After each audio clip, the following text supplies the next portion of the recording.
Hello everyone, La13 Scale here, also known as Scale, and welcome back to some Monster Prom.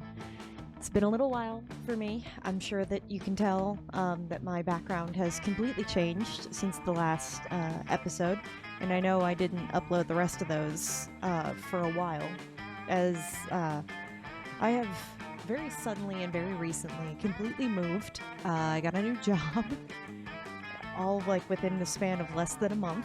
And I have been trying to adjust to getting back to doing all of the things that I love, because pretty much everything I cared about had to fall to the wayside while I adjusted to my new situation and my new environment. And, you know, kind of like a person going to high school for the first time. So I'm finally getting back into it, and it feels amazing. I've been streaming for a couple months again now, but I'm just now starting to get back into recording videos for YouTube, and I'm so happy. I can't even express this, and I feel like I'm in a much better place than I was before I started doing any of this. Forgive my whole lighting situation, I'm still working on it. You can't see it, but I have like a light there, I have my lamp going on over there, and I've closed this as much as I can, and I've cranked the brightness on my webcam. I've done everything I can. I have to also adjust to this new setting. And I know it's been a few months, so that seems like I should be adjusted by now.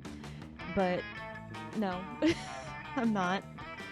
I actually had to re-watch through at least the ending of the last episode I recorded, which I had recorded in September? October? Something like that? And I am just now starting to get back to, so literally 6 months ago plus. So, what we are needing to do in this one, we are going to prom by ourselves as Amira. So that's what we're gonna do. We will come to the DLC in time, because I'm ready for that. That's the next big thing we have to do. And then once we wrap the DLC, we're done with the game. So, because I'm not trying to get every achievement or every ending, I just want to get to enjoy everyone's romantic endings at least once. And I want to see what happens when I, do it myself. I'm going to reread some of this. I know we would normally skip it, but it's been 6 months for me, and I'd like the refresher. Spooky High, the sweetest years of our lives. Back then, we were young and unafraid, sometimes reckless, sometimes brilliant, and sometimes just stupid, but always willing to live life to the fullest. Pig mood. Been reflecting on my high school years because that was over 10 years ago now, and I'm not okay with the idea that that's old. My brother was just talking about some childhood friends that he had growing up, because one of them just got married this last weekend at the time of this recording. And he was like, yeah, it's really weird because, like, for Father's Day, I texted my friend, I'm not going to say his name, but I texted my friend N, and N was the kid that pierced his own ear with his sister's earring at one point in time, and now he has a daughter. The kid that used to, like, aggressively, like, tackle my brother, and they were best friends. I'm pretty sure my brother has at least a few scars from BBs that my brother's friend shot at him. I loved this kid. He was a great kid. Missed this kid. But he's like, he works for the SWAT team now. So, like, that's concerning as a thought. Because as much as I like the kid, that another one of his childhood friends who always hated me for whatever reason. I think it's because he thought that he was so much better than everyone. He, like, is in the military now or something, and then the other friend got married, and we never thought this kid would get married. So he's like, it's just really weird, like, and my brother now works for a hospital, so he's like, it's just really weird seeing all of these kids that I remember being like these reckless, dumb kids when we were growing up are like now doing all of these important, like, adult things, and like we're the adults in the situations, we're the authorities in situations. And I don't really know how to process this because my brother's younger than me, so he had to process this pretty recently. I'd been processing this for a couple years now. He's like, yeah, I know, it seems a little bizarre to think about the fact that, like, that kid that you remember doing something like incredibly dumb or stupid or whatever, now holds this like really influential and important role, not only in his community, but within his position at work. And it's just wild to think about. Like, even just like looking back at all the people that like you went to high school with and like learning what they're doing now, you're like, really? Someone let you have that authority? God, I remember when you were so irresponsible. So yeah, I feel this. We were on a wild journey to discover who we really were. Yeah, some of us will still continue to be on that journey. I think I'm starting to get a foothold on it, but I don't know. I'm Amara. And I use they, them pronouns. Thank you. And we had yet to experience its ultimate challenge, the Monster Prom. I remember it clearly. There were 6 weeks left as we fantasized about our dream prom dates, and we were all scrambling to catch the attention of one of our 6 most charismatic classmates. I still reflect on prom as if it only happened 3 months ago or something like that. My prom was 11 years ago. And I went to a subsequent follow-up prom because I was dating a guy that was 1 year younger than me the following year. And it still feels like that was maybe 3-4 months ago. And in reality, it's been over 10 years. So that's something to think about. Huzzah! Miranda Vanderbilt, a sweet genocidal mermaid princess who was as cute as she is or was genocidal. I'm trying to get back into the habit of their voices because I'm having an issue with it. Damien LaValle, a fearless demon with a taste for destruction and a love of fire. Aaron. Scott Howell, a werewolf athlete who was compensated for his rather small brain with a stupidly large heart. I think I got a little bit better at voices in the meantime, too. Damien DeLioncourt, 400 something. a hipster vampire whose standoffish demeanor hid that he was truly a lovable dork. Yay! Polygeist, a party ghost with an insatiable hunger for all the wrong things. And Vera Oberlin, a mean, self-made Gorgon with a merciless sense of business. Alright, I think I got their voices. It was clear it had to be one of them, but who? None of them. It's just gonna be me, myself, and I hitting up prom by myself. Because I'm awesome. And I would not have had the guts to be this kind of person in high school, but I have just did that as I became an adult.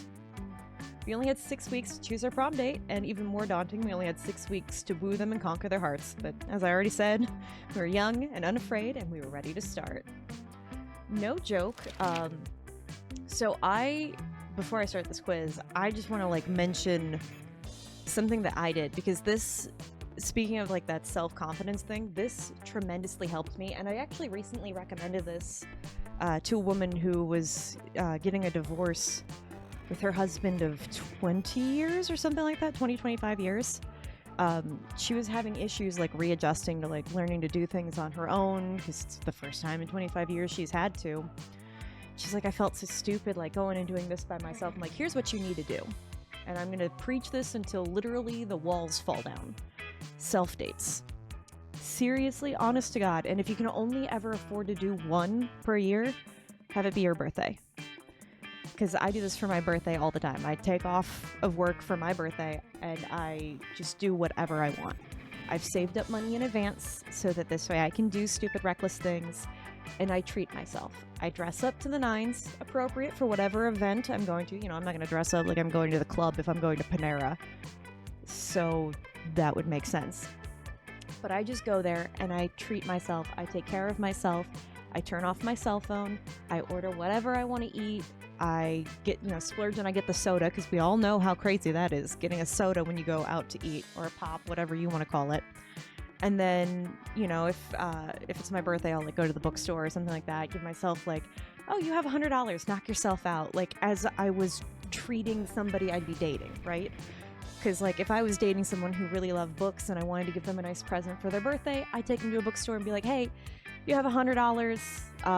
If tax pushes you over 100, it's fine. I got you. But you have $100. Go nuts.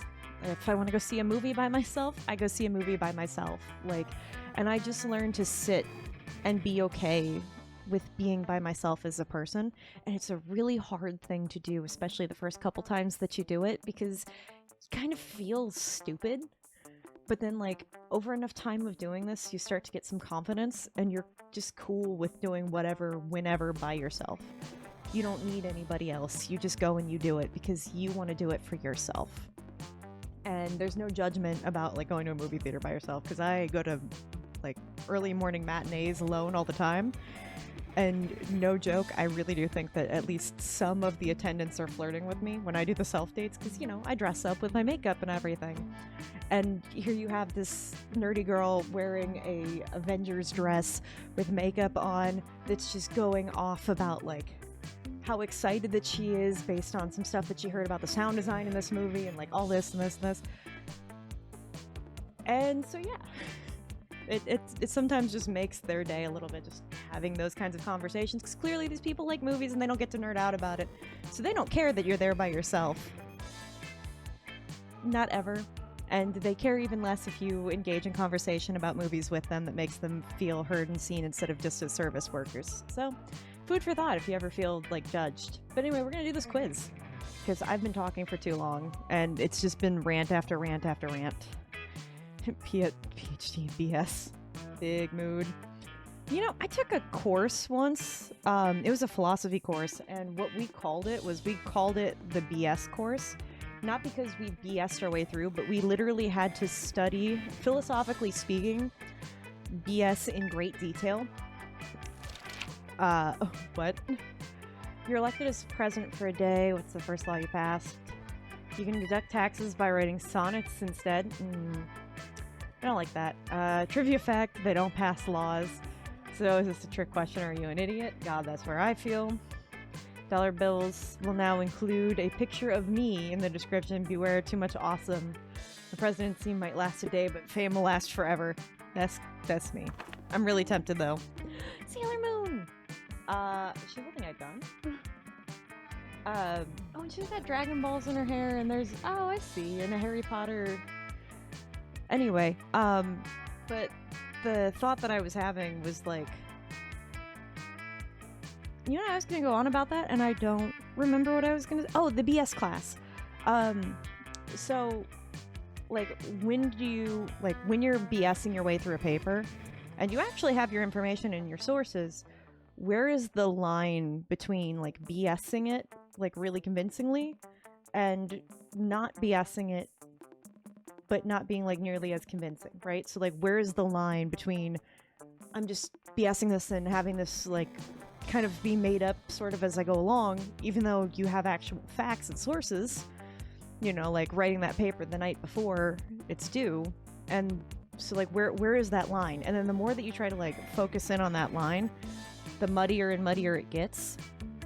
But, like, you know, then do we accept BSing? Like, if you BS your way successfully into, I don't know, getting a PhD, like, you know, this is how you, like, you do your whole, like, thesis, your, like, doctoral thesis, and you BS your way through the presentation of that doctoral thesis, and it gets you the doctorate, are you still BSing? Because you've done the thing successfully. You know, so, like, the more you think about that line, and the more that you study what is and is not BS in a, like, scientific or scholarial setting, the more confident you feel about your ability to write anything or BS your way through anything, because what's BS? I don't know anymore. But so that was the class, was, like, literally, like, the first, like, 3 lessons were, like, what's logical fallacies? And also, is BS a real thing or not? So, anyway, radioactive possum bites you. What superpower do you get? Rabies. Big mood. Always choosing the right combination of emojis. I don't care about that. Wait, hold on. To get the desired reactions from all people, seducing my loved one. Oh, that's just mind control. The incredible power of writing fanfiction is so compelling that the actual creators of the TV show decide to go with my ideas and crazy ships. That's what I want. Thank you. I will gladly have my Astarian fanfictions be canon. What would your dream first date be? Ooh. Honestly, I kind of would like to go swimming, but not as a first date. Thinking like coffee or maybe a museum. I don't know. Because like an art exhibit would be cool, but I don't want to get a seizure, and I don't know how I feel about experimental. A professional meeting where you charm your date with some astonishing business advice. It's not bad. Crimes. That's very convincing. I don't want to party. I don't really like parties as much. Lovely walk in the forest after rescuing your date from a dragon. Oh, cool. Well, by nature, I have managed to successfully get Miranda to like me.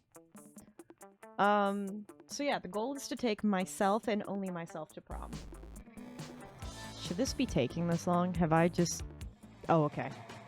I thought I broke everything because I've been ranting. I don't know. Where do I want to be?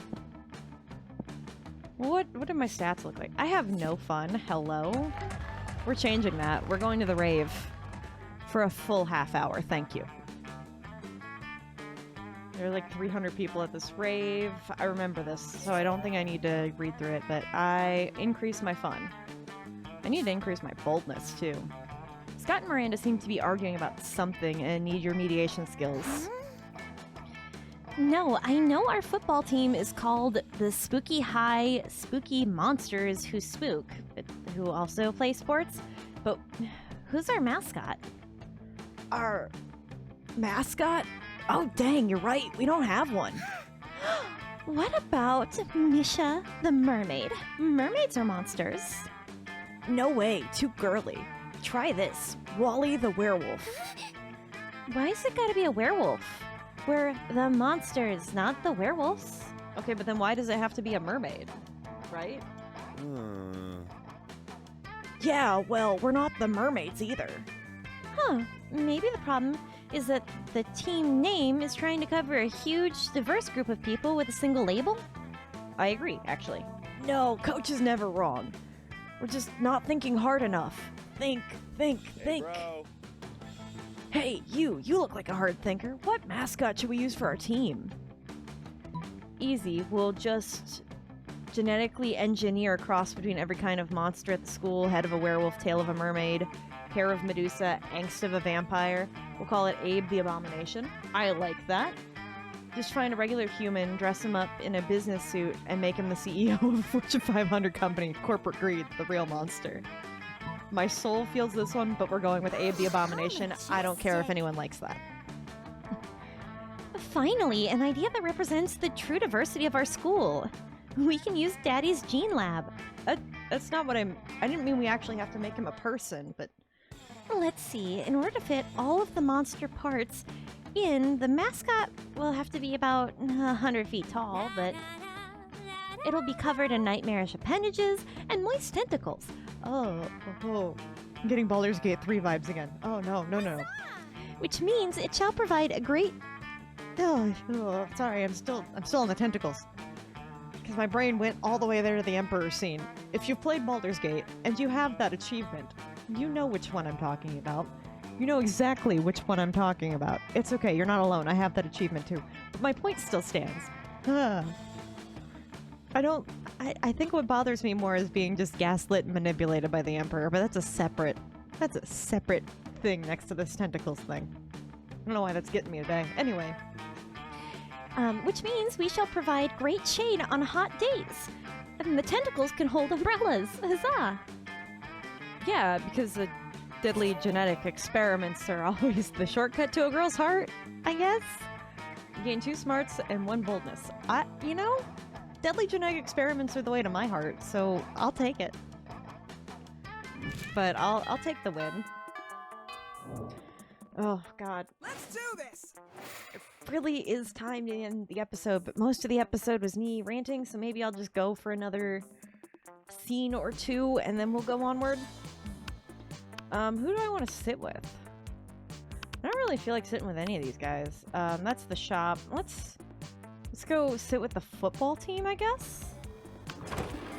You barely sat down when the whole wolf pack comes running over, clearly panicked. Dog, you gotta help us. We're suffocating. It's like we're not getting enough air. We can hardly talk. What? You see the problem. You remind them that in addition to breathing out, they also need to breathe in. Very important, and that would be a better joke if I didn't have to put conscientious effort into breathing properly, but that's a whole other piece. No way! Oh, whoa, that works way better. I have no idea how we forgot about that. Yeah, you don't either. Look, as a person who has to put conscientious effort into breathing with my entire body, I get it. Thanks for saving our lives, dog. We owe you one, and we'll pay you back.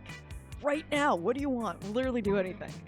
Teach me calculus. I want a makeover. Give me a makeover. An extreme one. An extreme makeover. Like, an extreme makeover? Are you sure? You nod, because apparently this is what you want from a pack of idiot dogmen. It's better than them teaching me calculus, I think. Alright, boys, you know what that means. Time for one of our patented extreme spa treatments. Wait, they have a patent on this? Suddenly you're surrounded by wolves covering your face with their wide, moist tongues. Why did I choose this option? You feel your pores really opening up beneath the relentless torrent of dog saliva and unconditional love. I don't know how I feel about this. When the wolf pack finally gets bored of licking you, you're positively glowing and gain 4 charm. Jesus Christ. Holy cow. I'm gonna die from that alone. Oh my god. I don't know. How do I get money? Is it the library? Is it... Okay, let me think this through. This is where I get smarts. This is where I get boldness. This is where I get creativity. This is where I get fun. No, this is where I get boldness? And I get charm here? This is how I have to get money, right? That day you spend some time on the library's PC sending malicious spam emails in the hopes of stealing other people's money. Doesn't sound very nice, but who's really the one to blame if they respond to such a blatant scam? Somebody like my mother-in-law. I had to have a nice talk with him on cybersecurity the other day.